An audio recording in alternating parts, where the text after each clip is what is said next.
Assalamualaikum warahmatullahi wabarakatuh. Kembali lagi di channel Teman Misterius. Apa kabar kalian semua? Semoga sehat selalu dan semoga diberi kelancaran dalam segala urusannya. Di kesempatan kali ini saya Dayun akan melanjutkan cerita yang sebelumnya.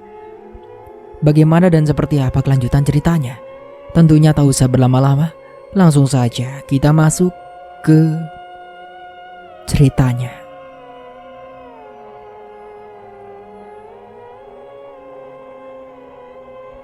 Pangeran pewaris keluarga Wardana pun akhirnya turun. Arya sangat terlihat tampan, dibalut dengan jas dan kemeja berwarna putih cerah. Rania, anak Aditama, sampai-sampai tidak berkedip memandangnya. Nah, ini dia jagoanku. Arya, kamu masih ingat kan? Ini Om Adi dan istrinya. Arya pun langsung menjabat tangan mereka. Dan wanita yang sangat cantik ini adalah anak dari Om Adi. Pengusaha tersebut mencoba untuk mengenalkannya Arya dengan Rania. Ekspresi Arya nampak biasa saja ketika bertemu Rania. Tiba-tiba, Arya memerhatikan seorang gadis yang saat itu sedang berdiri sendirian di dekat meja makanan. Ia pun langsung meninggalkan percakapan keluarganya dengan Aditama dan menghampiri gadis yang dilihatnya tadi. Melihat Arya pergi, wajah Rania pun menjadi murung. Hai, bukankah kamu gadis yang ada rumah sakit tadi? Kok kamu ada di sini? Gak gabung dengan yang lainnya? Sapa Arya padanya. Oh ya, kita belum sempat kenalan. Aku sempat ngira kamu adalah saudaranya mama tiri aku. Aku Inara. Gadis itu mengelurkan tangannya. Namun erat tangannya berlawanan dengan tangan Arya. Arya yang tahu kalau gadis tersebut buta, alias tidak bisa melihat, langsung membenarkannya. Kamu diundang ke sini juga? Tanya Arya. Inara tersenyum. Enggak, aku ini anak dari pelayannya papa kamu. Tugasku di sini ya cuma bantu-bantu sebisaku. Jelasnya kepada Arya. Oh begitu. Tiba-tiba ada beberapa tamu undangan yang memperhatikan Arya dengan tatapan aneh. Kemudian mereka langsung berlalu. Nah, tapi jangan natap aja kali. Gak usah pakai bisik-bisik gitu. Arya mengira bahwa dua lelaki tadi sedang membicarakan pakaian Inara yang tak sesuai dengan pakaian tamu yang lainnya. Baju yang dipakai Inara saat itu terlihat sangat sederhana ketimbang yang lain. Udah, biarin aja. Mereka kan juga punya mata, kata Inara. Mereka punya mata, tapi kamu kan juga punya hati, balas Arya dengan nada sedikit tinggi. Itu tadi bukannya anaknya Pak Wardana ya, yang menyelenggarakan pesta ini? Ucap lelaki yang menatap Arya kepada rekannya. Iya, dia anak satu-satunya sekaligus pewaris keluarga ini, jawab temannya. Tapi aneh, mengapa dia tadi kok ngomong sendiri ya? Ujar lelaki itu. Gak tahu, denger-denger sih anaknya terlibat kasus kecelakaan yang menewaskan banyak korban. Tapi Pak Wardana sudah memberi santunan kepada keluarga korban masing-masing sebesar 100 juta. Hitung-hitung sebagai imbalan tutup mulut sekaligus mencabut laporannya kepada pihak kepolisian. Jelas teman lelaki itu. Jangan di sini ngomongnya, takut didengar Pak Wardana. Dua lelaki itu pun akhirnya beralih ke tempat lain. Saatnya pengumuman pertunangan Arya antara dengan Rania diumumkan. Wardana pun langsung mengumumkannya kepada semua orang. Sontak Arya pun kaget. Mengapa sang ayah mengambil keputusan sepihak tanpa meminta persetujuannya dulu? Ia mengira bahwa putranya saat itu juga langsung setuju ketika melihat kecantikan Rania. Namun justru malah sebaliknya. Arya sangat kecewa dengan keputusan yang diambil oleh papanya. Ia langsung menghampiri papanya dan mengajaknya ke suatu tempat jauh dari para tamu-tamunya. Disitulah perdebatan pun terjadi. Papa apa-apaan sih? Kenapa nggak ngomong dulu sama Arya? Putranya itu terlihat kesal. Surprise! Kamu senang kan dengan pertunangan ini? Lagi pula Rania cantik loh. Anak teman papa pula. Balasnya tanpa memikirkan perasaan putranya. Gak gitu, Pak. Harusnya papa ngomong dulu sama Arya. Arya memalingkan mukanya. Kenapa? Kok jawaban kamu gitu? Kamu gak suka dengan perjodohan ini? Atau yang jangan-jangan kamu sudah punya calon sendiri? Ia mulai mendekati putra semata wayangnya. Menanyakan mengapa nada bicaranya terlihat tidak senang setelah mendengar kabar pertunangannya dengan Rania. Kalau memang kamu sudah punya calon, papa minta kenalkan pada papa. Papa mau lihat dia anak siapa dan bisnis keluarga apa saja, ucap sang papa. Ia tak suka jika anaknya mencintai orang yang kedudukannya lebih rendah darinya. Kenapa sih? Papa selalu memikirkan soal status dan status. Bisakah sedikit saja papa memikirkan tentang kebahagiaan Arya? Setelah mama pergi, hidup Arya hampa, papa. Arya cuma punya papa. Tapi papa gak pernah ngertiin Arya. Papa selalu egois. Maunya memaksakan kehendak. Semua yang papa bilang harus selalu dituruti. Saat itu juga Arya meluapkan segala emosinya. Kata siapa papa gak sayang sama kamu? Kata siapa papa ini egois? Pengusaha tersebut langsung balikan badan putranya dan melemparkan beberapa pertanyaan. Papa juga kehilangan mama, nak. Sama seperti kamu. Tapi papa juga butuh orang yang nantinya akan ngurusin papa. Papa gak bisa selalu berharap sama kamu. Sedangkan kelak kamu juga akan mempunyai kehidupan sendiri. Apa yang diucapkan bapaknya kala itu membuat Arya menunduk. Apa kamu tahu kemarin kamu melakukan kesalahan apa? Kalau bukan karena papa, mungkin saat ini kamu sudah ada di penjara, nak. Imbunya lagi. Seketika mata Arya pun langsung melotot. Maksud apa? Wardana yang keceplosan pun saat itu juga langsung bungkam. Ia tak berani meneruskan ucapannya. Kenapa papa bawa penjara? Memangnya apa yang sudah Arya perbuat? Arya sudah mencoba menunggu penjelasan dari papanya. Pak, jawab pertanyaan Arya, Pak. Ia terus memaksa papanya supaya mengatakan yang sebenarnya kepadanya. Oke, papa akan katakan sama kamu. Kamu melakukan kesalahan fatal. Malam itu, mobil yang kamu kendarai menabrak beberapa kendaraan lain hingga menyebabkan banyak korban yang meninggal dalam kecelakaan itu. Dan sebagai gantinya, agar kamu tidak dipenjara, papa memberikan masing-masing untuk keluarga korban sebesar 100 juta. Hitung-hitung sebagai uang untuk tutup mulut. Pada akhirnya, pengusaha itu pun pasrah dan menjelaskan semuanya kepada Arya. Ada satu lagi yang perlu kamu ketahui, tambahnya lagi. Apa? Arya yang shock setelah mendengar semua itu. Harus mendengarkan lagi satu kenyataan yang akan papanya ungkapkan pada malam itu. Saat itu, mata sebelah kiri kamu rusak akibat tertancap kaca. Kamu kritis. Dan dokter mendiagnosa bahwa kamu tidak akan bisa melihat lagi. Satu kenyataan itu langsung membuat Arya jatuh terduduk. Badannya serasa lemas setelah mendengar semua itu. Bukankah hari itu kamu bertanya apa pada papa? Dan kamu juga heran mengapa mata sebelah kiri kamu perlu dioperasikan? Itu karena papa gak menerima kenyataan itu. Papa gak mau sampai kamu buta. Dan pada akhirnya papa minta tolong pada dokter untuk mencarikan donor mata untuk kamu. Tapi sayangnya, keadaan kamu yang kritis membuat kami bingung. Dan yang pada saat itu hanyalah donor mata. Namun bukan dari manusia yang masih hidup, melainkan dari jenazah korban kecelakaan malam itu. Dia divonis meninggal. Dan identitas jenazah tersebut juga belum diketahui. Terpaksa saat itu juga dokter harus mengambil matanya karena paksaan dari papa.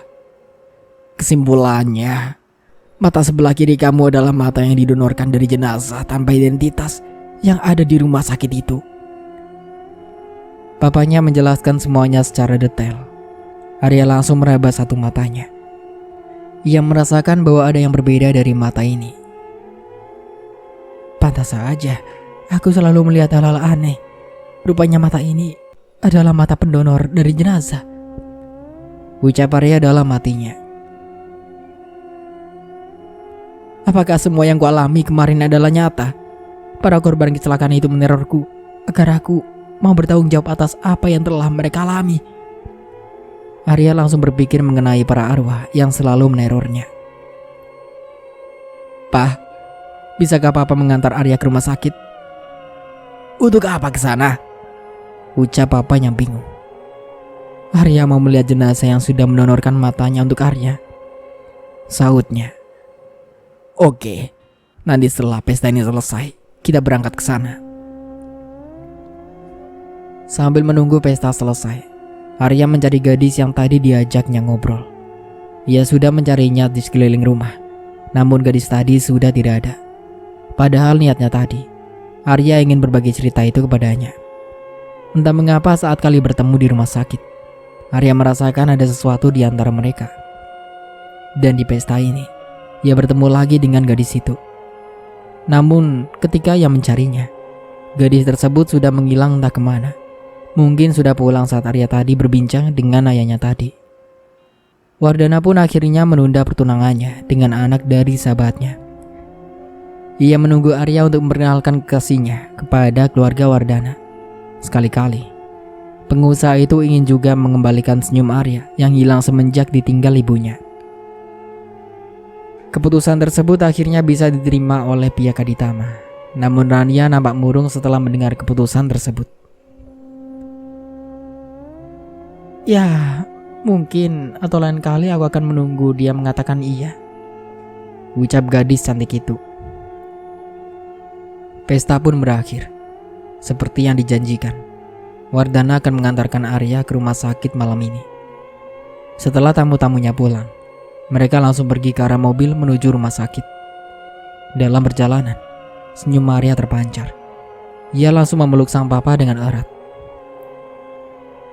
Makasih ya Pak, udah menuhin permintaan Arya, ucapnya. Papanya yang kala itu tengah mengemudi hanya bisa tersenyum melihat tingkah putranya. Sudah lama sekali semenjak ibunya tiada, ayah dan anak ini jarang sekali melakukan quality time berdua. Makasih buat apa? Karena mau mengantarkan kamu? Atau karena pertunangan tadi? Canda papanya. Semuanya Pak, seru Arya sembari tersenyum. Lagian apa sih kurangnya Rania? Dia cantik, baik, anak orang kaya, jago masak lagi. Wardana ingin tahu mengapa sebabnya putranya itu ingin menunda pertunangannya. Ya nggak tahu juga Pak, semua wanita cantik kok. Kita berdua kan baru bertemu, pastinya butuh yang namanya kenal lebih jauh. Arya menyampaikan alasannya kepada papanya. Oh begitu. Tak terasa sekian lamanya mereka bercakap. Akhirnya mereka sampai juga ke rumah sakit.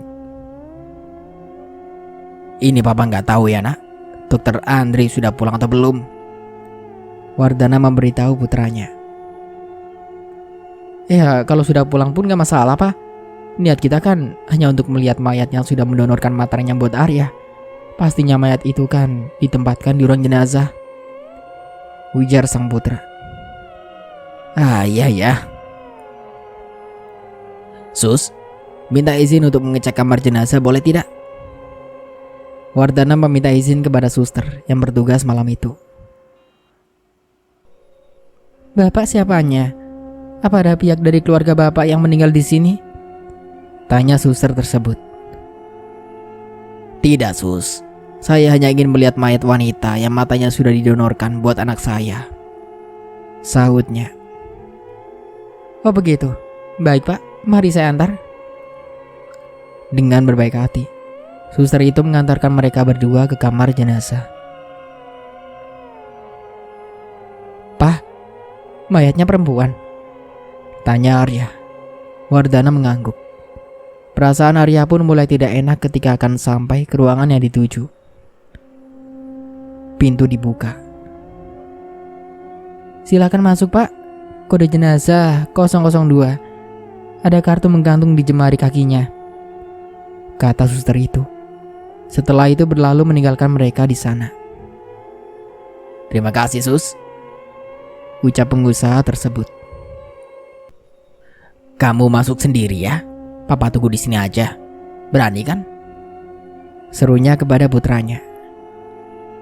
"Iya, Pak." Keputusan terakhir. Arya pun masuk sendiri ke ruang jenazah. Perlahan, ia mencari kode yang diberikan suster tersebut padanya. Setelah 20 menit, barulah netra Arya menemukan kode mayat seperti yang diberitahukan suster tadi. 002 kan ya?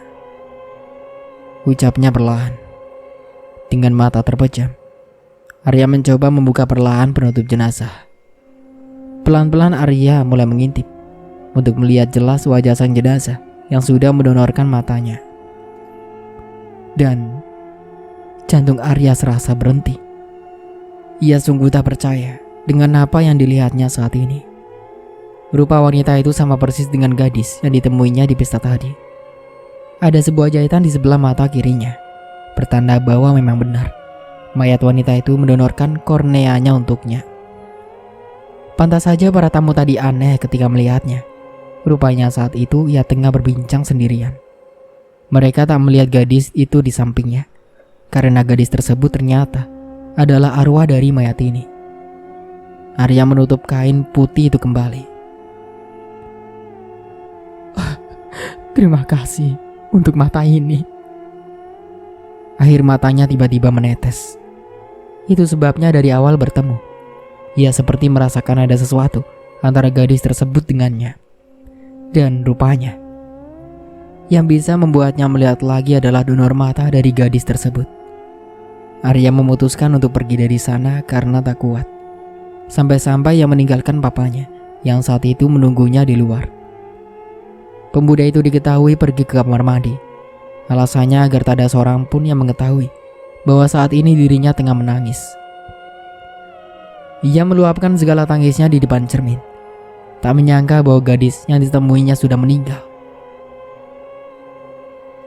"Sekarang kamu sudah tahu siapa aku." Namun tiba-tiba ada seorang wanita yang mengagetkannya. Arya menoleh. Di sampingnya kini sudah berdiri seorang gadis yang terbaring di kamar jenazah tadi. Gadis yang tadi mencoba untuk ia cari. Kamu kan sudah meninggal." Arya sangat terkejut. Tak ada rasa takut di dirinya kala itu. Padahal gadis tersebut bukanlah manusia. Menurutnya, dia adalah hantu paling cantik yang pernah ia temui. "Aku cuma ingin berpesan, jaga mataku baik-baik dan jangan ulangi hal yang sama yang bisa membuat orang lain kehilangan nyawanya. Kamu gak tahu kan, dari korban itu ada seorang ibu yang sedang hamil. Dia sebelumnya juga punya anak, dan anaknya juga masih kecil-kecil. Kamu harus minta maaf sama semua keluarga korban, karena semua yang terjadi ini adalah ulah kamu.